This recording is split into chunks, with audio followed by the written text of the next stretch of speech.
अंतश्चिंतित देह में वो भगवान के साथ कौन सा स्वरूप में संबंध है, उस सेवा में रत है, जिसको मानसी सेवा कहते हैं।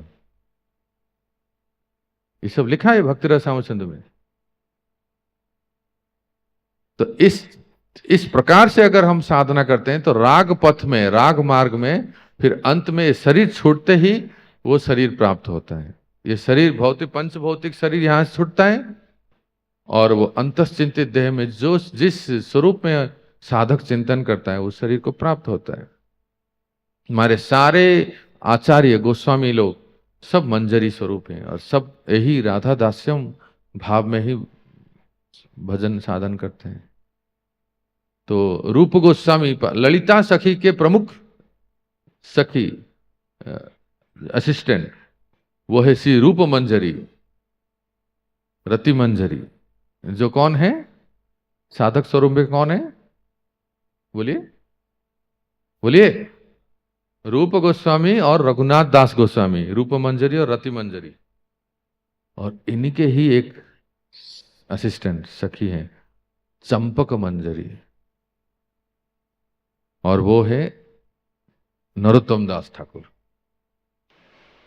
कुंज में जो राधा कृष्ण की नित्य सेवा में। आप लोग प्रार्थना में हम लोग भजन, वैष्णव भजन में पढ़ते हैं, क्यों? क्योंकि सारे शास्त्र देखो, एक तरफ तत्व है, एक तरफ रस है। हरे कृष्ण, आंख खोल के सब लोग सुनिए, एक तरफ तत्व है, एक तरफ रस है। दक्ष वो होता है जो तत्व और रस का मिश्रण करके जाते हैं। कुछ लोग एकदम एक्सट्रीम में चल जाते हैं, केवल फिलॉसफी बोलते हैं, तत्व बहुत समझावट, अंडरस्टैंडिंग बहुत अच्छा है, दूसरों को भी समझा सकते हैं, वो रस शास्त्र का ज्ञान नहीं है। और कुछ लोग इतने रसिक हो जाते हैं कि तत्व का कुछ इतना धारणा नहीं है, बस हमेशा भाव और प्रेम रस भजन साधन उसमें ही रहते हैं। लेकिन हमारे आचार्य के नरोत्तम दास ठाकुर तत्व और रस का मिश्रण है, सभी आचार्य।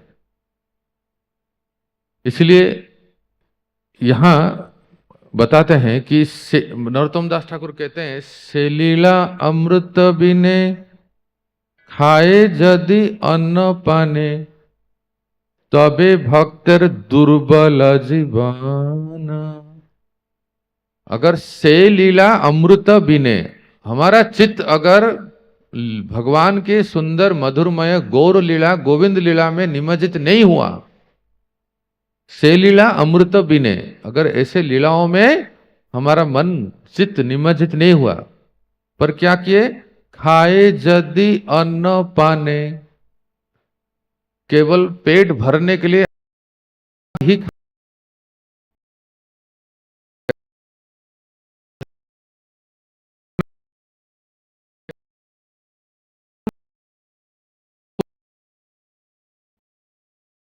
भोजन करते हैं प्रसाद के नाम पे, पर लीला कथा सुनते समय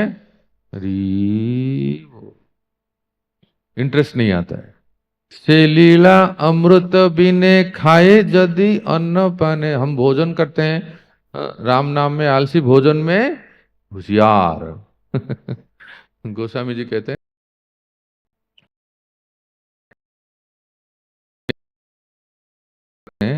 तबे भक्तर दुर्बल जीवन, सावधान, उस भक्त का जीवन बहुत दुर्बल है। वो सिर्फ गाड़ी चल रहा है बस, लेकिन कभी भी माया का झोंका आएगा तो हम लोग गिर जाएंगे। भक्त का जीवन दुर्बल होता है। अगर हम किसमें अगर रुचि नहीं होता है, गौर गोविंद लीला सुनीते गलाए शिला, अरे जिसके गौर गोविंद की लीला सुन के पत्थर भी पिघल जाते हैं, हम लोग पिघलते नहीं, झुक जाते हैं। हम लोग तो कुछ नहीं होता है, पत्थर से भी कठिन हृदय है हमारा। तो ठाकुर महाशय कहते हैं यही कि तत्व और रस का समन्वय हम हमारे सारे गोस्वामी लोग अपने मंजरी स्वरूप में और साधक स्वरूप में किए हैं। तो भक्तों, जब ये छोटे से थे, बचपन जन्म हुआ, जन्म से ही इनका लगाव था। जब बच्चा जब 1 साल 2 साल का होता है तो सब रुचि परीक्षण होता है, तो उनका रुचि शास्त्र में था। और चूंकि उस समय जब नरोत्तम दास ठाकुर जन्म हुए थे, चैतन्य महाप्रभु थे या नहीं? गुड क्वेश्चन है ना। अबाउट टू लीव, महाप्रभु की अंतिम लीला चल रहा था जगन्नाथपुरी में, और वो महाप्रभु के सारे लीलाओं को, जब महाप्रभु इस धरती पे थे ना, विशेष करके भारतवर्ष में इतना प्रभाव था गौर सुंदर का, कि जहां जहां वो गए, वृंदावन गए, दक्षिण भारत गए, जगन्नाथपुरी बंगाल में, सब जगह उनकी लीलाओं का गाथा सब लोग कथा कर रहे थे, गा रहे थे। तो उसी प्रकार से खेतुरी गांव में, जो पद्मा नदी के तट पे था, पद्मा नदी से 1 माइल, खेतुरी गांव में भी गौर कथा रोज होता था। और ये छोटा सा बच्चा जिनका नाम था नरू, उनकी माँ उनको प्रेम से पुकारते थे, ए नरू, और गांव वाले नरोत्तम कहते थे। ये ठाकुर, ये सब उपाधि बाद में जीव गोसाई पाद ने दिया। तो नरू ये बचपन से ही गौर कथा सुनते थे। भक्तों, जब 5 साल हुआ, आज तो क्या कहें, इनके बारे में वर्णन करें तो सेशंस हो जाएंगे, और समय सीमा को देखते हुए कम समय में हम वर्णन करेंगे। तो नरू जब 5 साल के हुए, ठीक है, तो एक वज्रपात हो गया उनके जीवन में। क्या वज्रपात हो गया सुनिए। महाप्रभु श्री चैतन्य लीला संवरण कर लिए। ये खबर बिजली की तरह चारों ओर फैल गया कि चैतन्य महाप्रभु अभी नहीं रहे। महाप्रभु 2 मत है, टोटा गोपीनाथ में प्रवेश कर गए, और एक मत है महाप्रभु श्री जगन्नाथ में प्रवेश कर गए। तो बिजली की तरह चारों ओर फैल गया। और ये जो छोटा सा बच्चा नरू, ये रोज बचपन में गौर कथा सुनते थे। और खेतुरी गांव में एक वैष्णव थे जिनका नाम था कृष्णदास, वो इनको बचपन में कथा सुनाते थे, गौर कथा। तो इनका स्वाभाविक रूप से गौर नित्यानंद के प्रति आकर्षित था। भक्तों, आवेश है ये। चैतन्य नित्यानंद अद्वैत फिर से प्रकट हो गए आवेश में। चैतन्य महाप्रभु, श्रीनिवास आचार्य, नित्यानंद आवेश, नरोत्तम दास ठाकुर, अद्वैत श्री श्यामानंद पंडित, फिर से प्रकट हो गए। मतलब आवेश है उनको। तो ठाकुर महासमय में नित्यानंद प्रभु का आवेश था। जब चारों ओर बात फैल गई कि महाप्रभु इस धरती पे और नहीं रहे, उस खबर को सुनते ही कि 5 साल का बच्चा, 5 साल में हम लोग क्या करते थे बताओ, बोलने की भी आवश्यकता नहीं है? 5 साल का बच्चा मूर्छित होके गिर गए कि महाप्रभु अब नहीं रहे। क्योंकि उनकी बहुत तीव्र इच्छा थी कि महाप्रभु को दर्शन करने में पूरी जाऊंगा, बड़े होने के बाद नीलाचल जाऊंगा मैं महाप्रभु को दर्शन करने के लिए। महाप्रभु ही नहीं रहे। छोटे से 5 साल के बच्चे, पूरा गांव में उनके पिता, वो भी भक्त थे, कृष्णानंद दत्त, वो सब दुखी हो गए।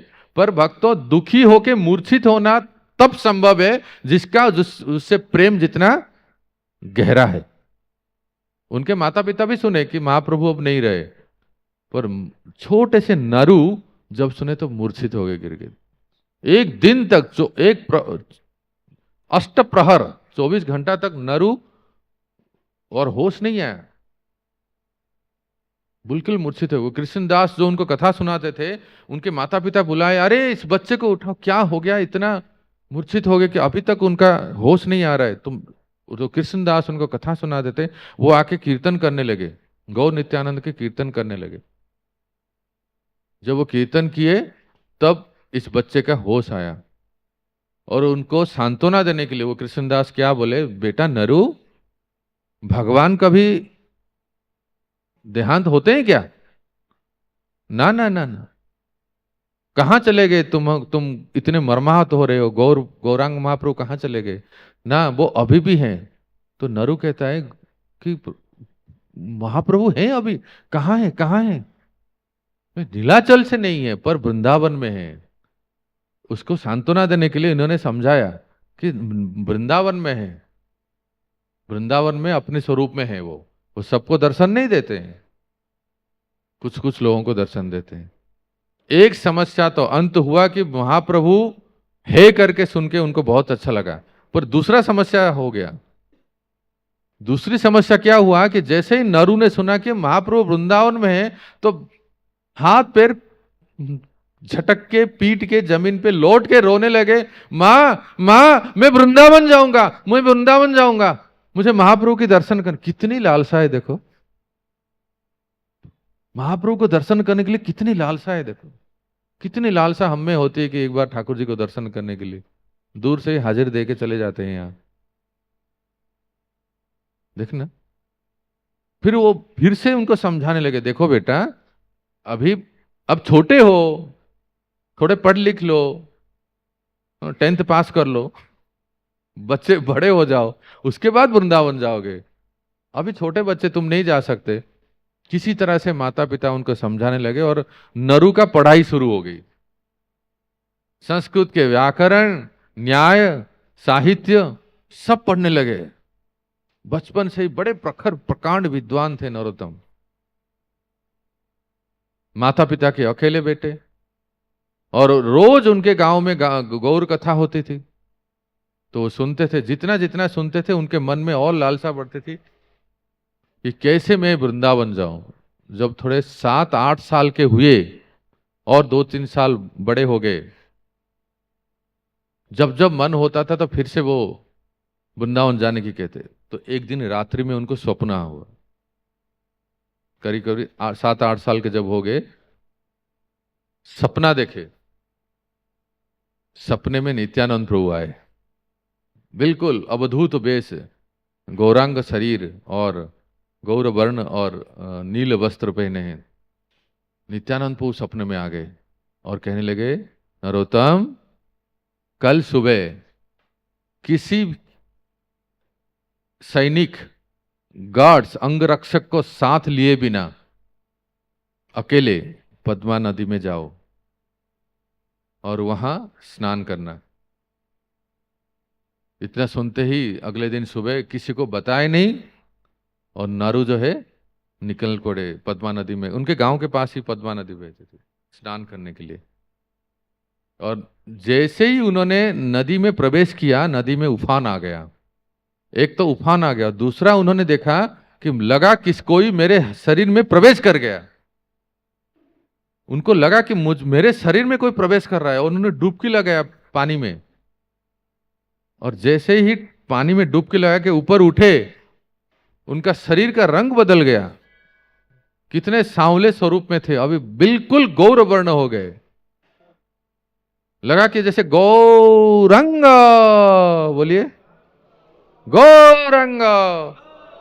गौरांग महाप्रभु का जो अंग कांति है वो पूर्णतः प्रकट हो गए। और नारू निताई गौर, निताई गौर, निताई गौर, निताई गौर कह के नाचने लगे पानी में ही। ऐसा क्यों हुआ? क्योंकि आज से कई साल पहले, उस घटना से कई साल पहले, जब गौरांग महाप्रभु आए थे, वृंदावन जा रहे थे, तो कन्हई नटसला से वापस आ गए रामकली रूप सनातन को उद्धार करने के लिए। और होते होते उस पद्मा नदी के तट पे आए थे, और नित्यानंद प्रभु भी साथ में थे। और उस समय महाप्रभु ने नरोत्तम को पुकारे, तभी जन्म भी नहीं हुए थे। बाप रे नरोत्तम, बाप रे नरोत्तम। बंगाल में बाप रे मतलब वो लव्ड, वो बिलव्ड। हमारे बंगाल उड़ीसा में किसी भी स्त्री को मां कहते हैं। ए मां इधर आओ, इसका मतलब नहीं कि वो मां हो गई, ये प्रेम का संबोधन है। ए बाप एखो ना आसो, मतलब नहीं कि वो बाप हो गए, उसको प्रेम से ऐसे बुलाते हैं। तो नरोत्तम को बाप नरोत्तम, बाप नरोत्तम महाप्रभु ऐसे पुकार रहे थे। नित्यानंद प्रभु कहे किसको पुकार रहे हैं? और नित्यानंद प्रभु तो द्वितीय अभिन्न स्वरूप है, वो समझ गए कि एक महान भक्त इस गांव में प्रकट होने जा रहा है। इसलिए नित्यानंद प्रभु और गौरांग महाप्रभु दोनों ने अपनी प्रेम को पद्मा नदी में रखा, धरोहर के रूप में संयोग करके रखे। जैसे कोई पिता अपने पुत्र के लिए बैंक में जमा कर देता है, इस प्रकार से गौर नित्यानंद अपने प्रेम को पद्मा नदी में रखे। पद्मा नदी व्यक्ति देवी के स्वरूप में होके उसको धारण कर करके। उन्होंने जब पूछा तो नित्यानंद प्रभु ने कहा कि उस ठीक समय आएगा जब आप समझ जाओगे कि उचित व्यक्ति, उपयुक्त व्यक्ति कौन है जिसको आप दे दोगे। तो नरोत्तम जब 7-8 साल के हो गए और नरु निताई गौर कह के वो रोने लगे, गाने लगे, गिड़गिड़ाने लगे और उधर भटकने लगे। इधर घर में खबर आया कि नरु कहीं खो गया। माता पिता बेचारे बहुत व्यथित हो गए, अरे कहाँ गया लड़का, ऐसे ही तो हमेशा इस्कॉन में मतलब मंदिर जाने के लिए कहता था, अभी पता नहीं कहीं चला गया होगा। वो खोजने लगे, माता पिता के ढूंढने लगे। और उनके राजा थे ना, सैनिकों की कमी नहीं थी, सारे सिपाही घोड़सवार सब ढूंढने लगे, अरे नरु खो गया, ढूंढो ढूंढो, सब जगह ढूंढने लगे। माँ तो बेचारे विवल हो गई, बेटा नरु, ओ नरु तुम कहाँ हो, बहुत जोर जोर से पुकारने लगे। इधर निताई गौर के ध्यान में नरु बैठे हैं पद्मा नदी के तट पे। जब माँ का आवाज सुने तो नरु को ध्यान आया, अरे मेरी माँ मुझे बुला रही है, बहुत समय हो गया। फिर नरु ने कहा, माँ मैं यहां हूं। फिर जो माता जी आए और नरु को मिले, देखे कि ये किसका लड़का है? ये लड़का किसका है? वो नीचे से ऊपर देख रहे हैं कि मेरा बेटा है।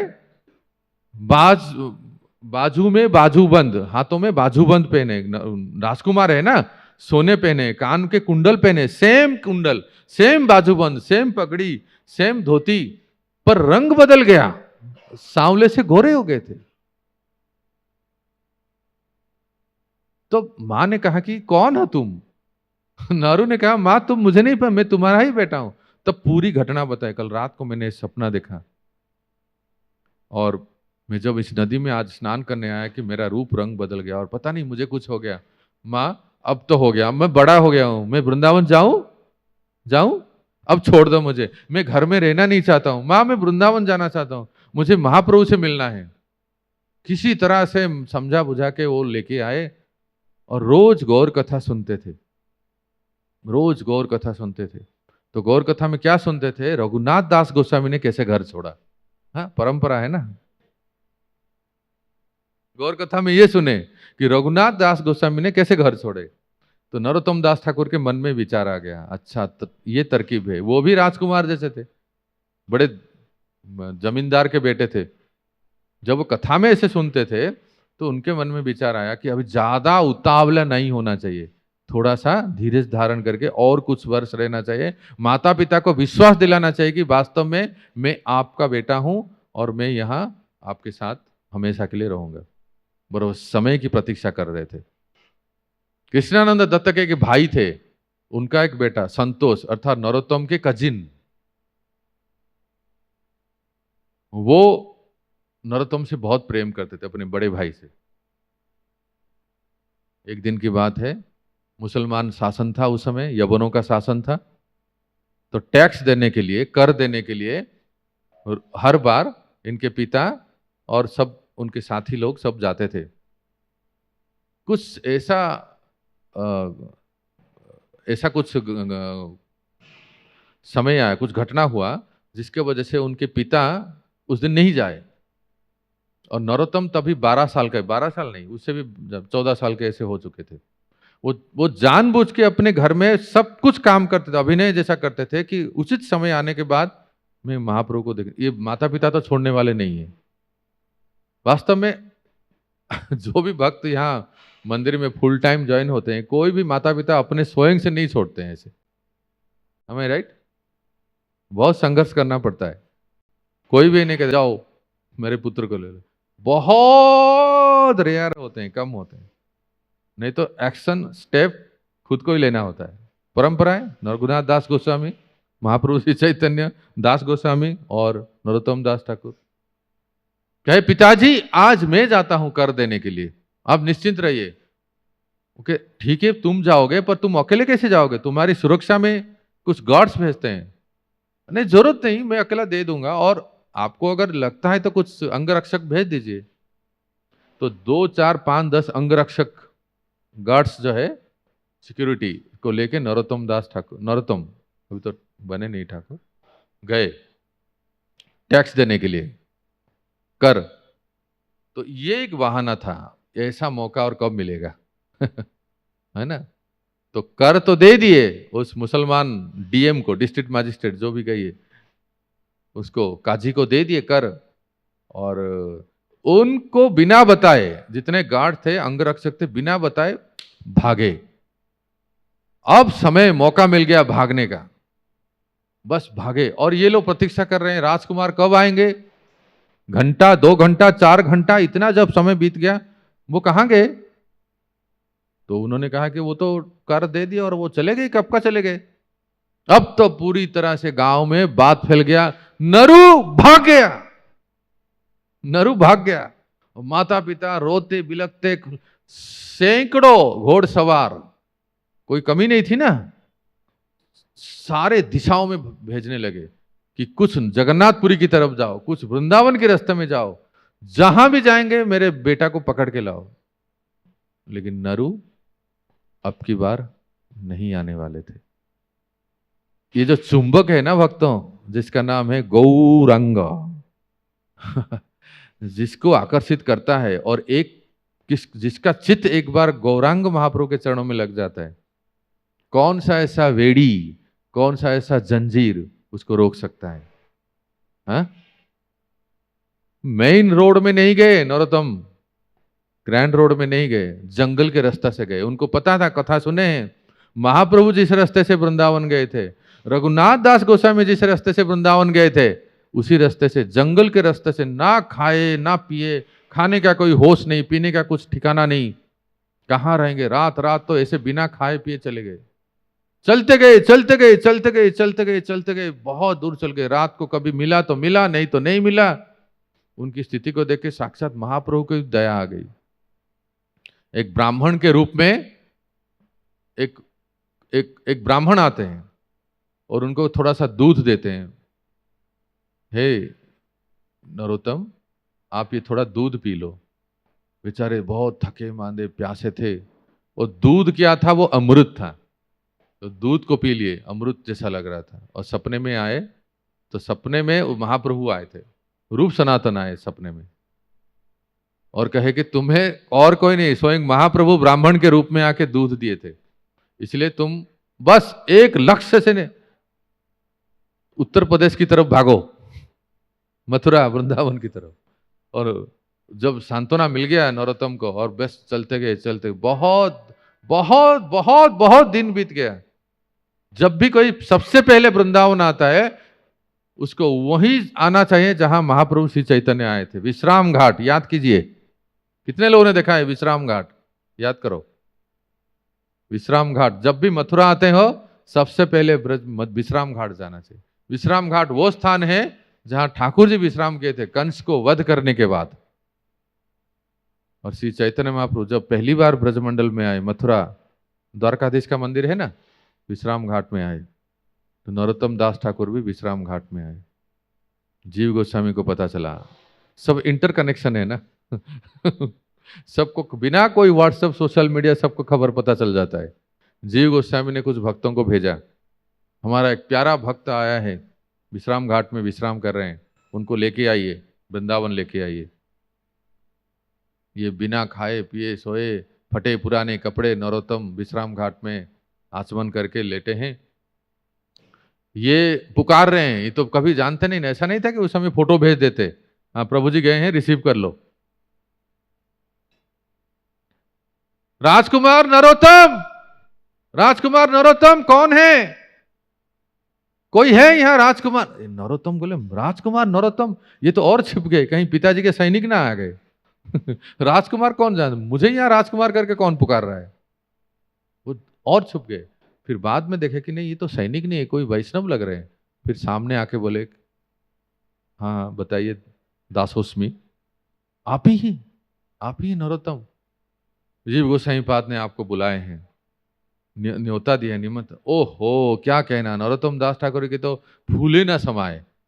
जीव गोसाई पाद जिनके बारे में मैं सुना हूं, वो आए हैं, जिनको जैसे हम लोगों को लगता है ना, कभी प्रभुपाद लीलामृत पढ़े हैं और आपने उस चरित्र को कभी सामने देख लिया तो कितना कैसा लगता है। वृंदावन मंदिर में जब परम पूज्य भक्ति रसावंत महाराज प्रेसिडेंट थे, एक बार ऐसे संत को हमने देखा है जिनके लीलामृत में ही पड़े थे, लेकिन उनको देखने के लिए ऐसा भीड़ इकट्ठा हुआ कि लगा कि सेकंड प्रभुपाद ही आएंगे, और वो थे कीर्तनानंद स्वामी, जिनके बारे में हम लीलामृत में पढ़ते हैं। हिज होलीनेस कीर्तनानंद स्वामी। एक्साइटेड हो गए सारे भक्त। उसी प्रकार से जीव गोस्वामी पाद का नाम सुनते ही नरोत्तम दास ठाकुर गए और सबसे पहले जीव गोस्वामी को मिलकर दंडवत प्रणाम किया। जीव गोस्वामी पाद ने सबसे मिलाया। उस समय रूप सनातन नहीं थे, गोपाल भट्ट गोस्वामी थे, रघुनाथ भट्ट, रघुनाथ दास गोस्वामी। महाप्रभु के जितने पार्षद उड़ीसा बंगाल से महाप्रभु जाने के बाद सब वृंदावन आ गए थे। कौन? राघव पंडित, याद आ रहा है? गोवर्धन परिक्रमा में राघव पंडित बंगाल से वृंदावन चले गए थे। गौर पार्षद सब ब्रज में आ गए थे महाप्रभु के विरह। महाप्रभु नहीं रहते अब क्या रहना, सब चले गए थे। सबसे मिलाए नरोत्तम दास ठाकुर को। नरोत्तम दास ठाकुर सबको दंडवत प्रणाम किए। देखिए राजकुमार नरोत्तम 16 साल का नव युवक वृंदावन आए हैं, सभी भक्तों से जीव गोस्वामी पाद मिला रहे हैं। लेकिन जब लोकनाथ गोस्वामी को देखे, देखते ही पहले ही नजर में अपने आप को शरणागत समर्पण कर देगी, यही मेरे गुरु होंगे। भक्तों, हमारे संस्था में भी देखते हैं और बहुत सारे अनेक गुरु, आध्यात्मिक गुरु हमारे मंदिर में आते हैं। लेकिन जरा याद कीजिए, जिनको देख के आपके मन में कोई बोलने की आवश्यकता नहीं है, किसी को कहने की आवश्यकता नहीं है, स्वतः आपके मन में प्रेरणा जागृत होता है, स्फूर्ति जागृत होता है और आप शरणागत हो जाते हो। मन में ऐसा लगता है कि यही हमारे उद्धारक हैं और वही हमें गुरु, सदगुरु रूप में मिलते हैं। ऐसा ही होता है ना, है ना? जिनको देखते ही आपके मन में एक स्वतः आप शरणागत भाव आ जाता है, वही हमारे सदगुरु हैं। किसी के कहने पर सदगुरु ग्रहण करते हैं तो वो टिकाऊ नहीं है, लेकिन दर्शन करते ही मन में, तो ऐसे ही सबको दर्शन किए, सबके प्रति सम्मान था, लेकिन जैसे ही लोकनाथ गोस्वामी को देखे उन्होंने समर्पण कर लिया कि यही मेरे गुरु हैं। भक्तों, अभी समय हो गया है, विराम देते हैं, परंतु नरोत्तम दास ठाकुर की लीला बहुत विस्तार है। अभी तो ये शुरू ही हुआ था। आज जो हमने सुना ये ट्रेलर था असली पिक्चर तो बहुत बाकी है। तो और कभी समय होगा तो हम सुनेंगे। और मैं ऑनलाइन में भी क्लास लेता हूँ। आज शाम को इसी का मैं विस्तार से वर्णन करूँगा। जिसको अगर सुनना है तो आप ऑनलाइन में सुन सकते हैं। तो आज हम नरोत्तम दास ठाकुर के चरणों में, देखिए कितना सुंदर प्रतिमा, देखिए। अब जब दर्शन करेंगे नरोत्तम दास ठाकुर के चरणों में प्रणाम करेंगे, उनसे प्रार्थना करते हैं कि उन्होंने जो 2 ग्रंथ दिए हैं, प्रार्थना और प्रेम भक्ति चंद्रिका, गौर किशोरदास बाबू जी महाराज, याद है ना? प्रेम भक्ति हमें 2 आने में मिल सकता है। आना समझते हैं? आना उस जमाने में होते थे 4 आना। हाँ, 2 आने, एक आने में प्रार्थना और एक आने में प्रेम भक्ति चंद्रिका। ये 2 ग्रंथ अगर कोई पढ़ लिया, जैसे हम रोज गुरु वंदना गाते हैं ना, वो प्रेम भक्ति चंद्रिका से। इन 2 ग्रंथों को आज से ठान लीजिए, जहां भी मिलता है, जो भी कोई स्टॉल में मिलता है, इसको रखिए और रोज एक एक पद, एक एक लाइन इसको पढ़िए। देखिए हमारे जीवन में कितना अद्भुत परिवर्तन होगा। क्योंकि ये गौर किशोरदास बाजी महाराज, प्रभुपाद, भक्ति विनोद ठाकुर, सभी आचार्य के हैं कि ये 2 ग्रंथ सारे शास्त्रों का सार है। जिनको बंगाली समझ में आता है अच्छी बात है, नहीं तो अनुवाद भी उपलब्ध है। तो ये हमारा जीवन परिवर्तन कर देगा और हमारा लक्ष्य जो है, श्री गोपी भर्तृ पद कमल दास दासानुदास को प्राप्त करेंगे। हरे कृष्णा कृष्णा कृष्णा हरे हरे, श्रील नरोत्तम दास ठाकुर महाशय की, श्रील प्रभुपाद की, श्री कृष्ण वसंत रास महोत्सव की, निताई गौर प्रेमानंदे।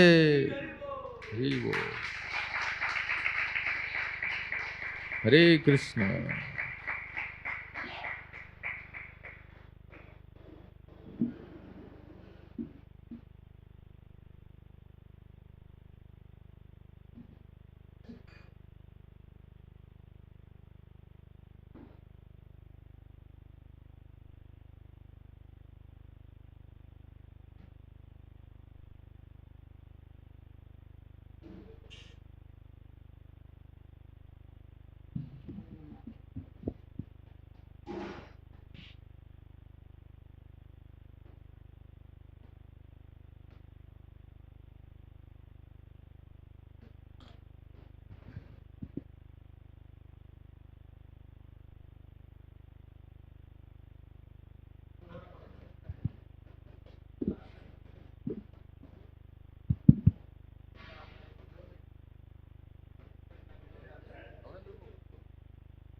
यूट्यूब में भले।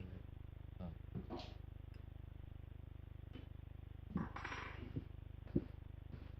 हरे कृष्ण।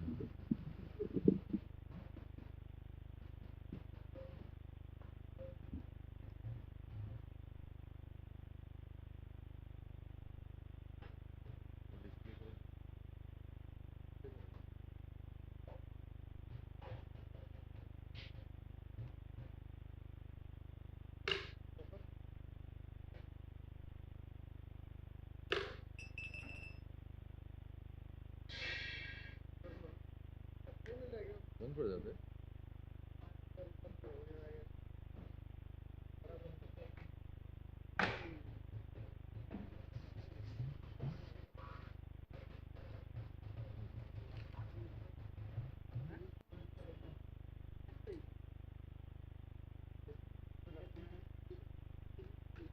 कुछ है क्या? स्टैंड ले आओ।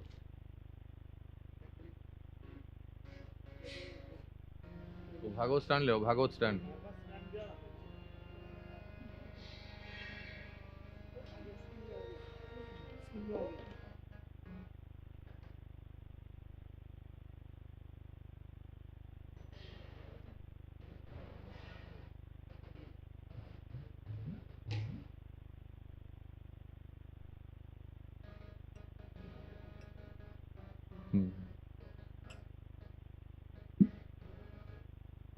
नव गौरवरं नव पुष्पसरं नव भावधरं नवलास्यपरम्।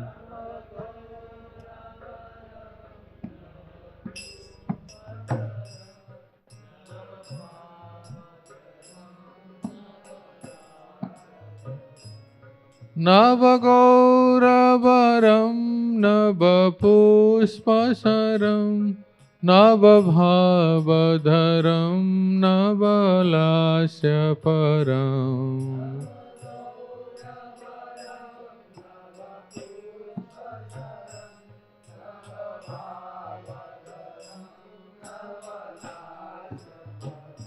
नवहास्यकरं नवहेमवरं प्रणमामि शचीसुतगौरवरम्।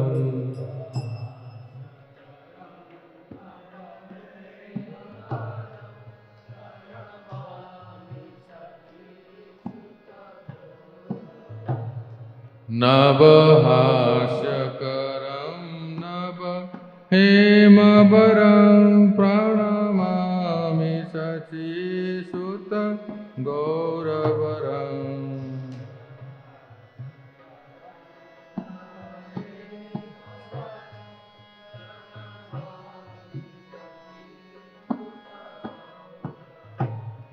नव प्रेमयुतं नवनीतशुचं नववेशकृतं नव प्रेमरसम्।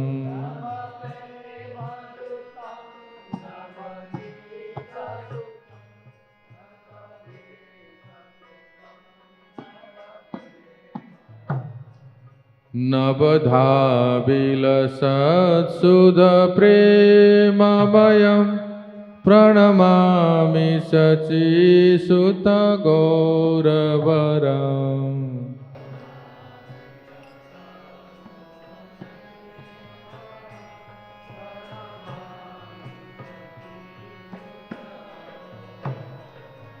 हरिभक्ति परं हरिनामधरं करजप्यकरं हरिनामपरम्।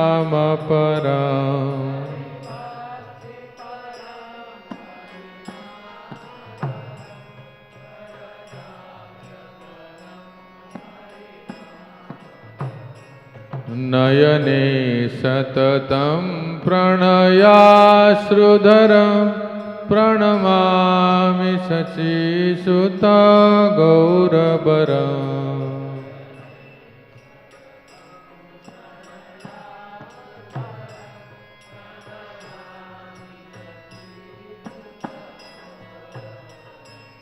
सततं जनता भवतापहरं परमार्थपरायण लोकगतिम्।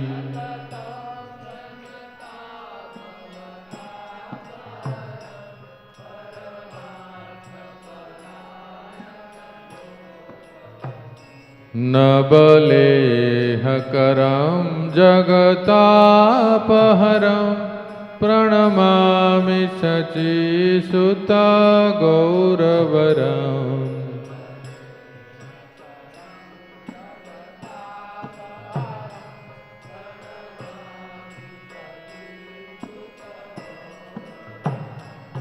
निज भक्ति करं प्रियचारुतरं नटनार्तन नागर राजकुलम्।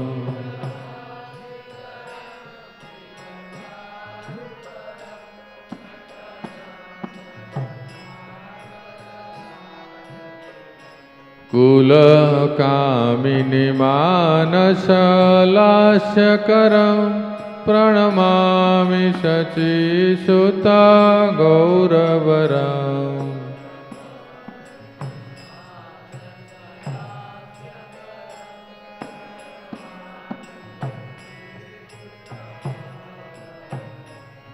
करतालबलं कलकण्ठरवं मृदुवाद्यसुवीणकया मधुरम्।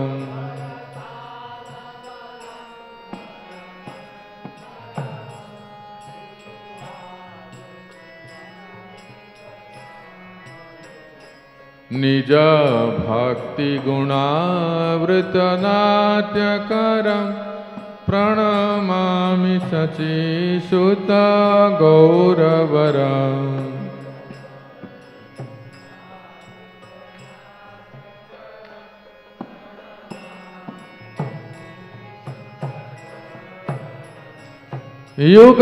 युगधर्मायुतं पुनर्नन्दसुतं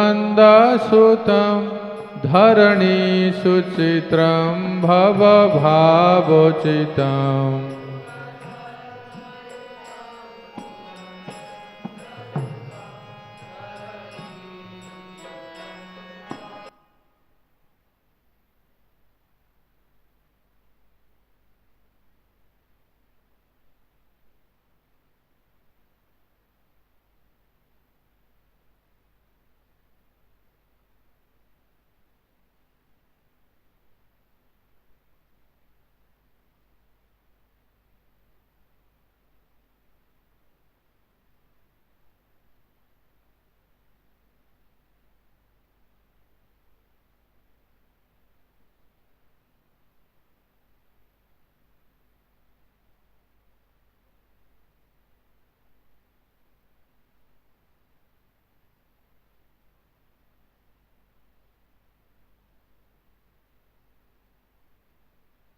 गौरवर। श्री श्री शशिसुताष्टकम की, सार्वभौम भट्टाचार्य पाद की।